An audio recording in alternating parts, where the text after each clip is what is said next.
2025 2025 से पवित्र आत्मा का टोकरी कई लोगों कई जगह पर पहुंचाएगा।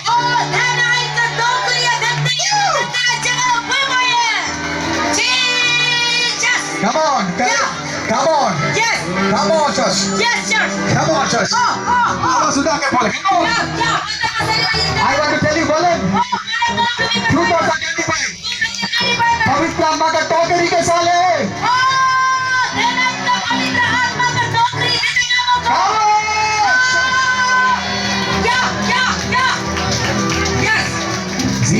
दिया बोले थे.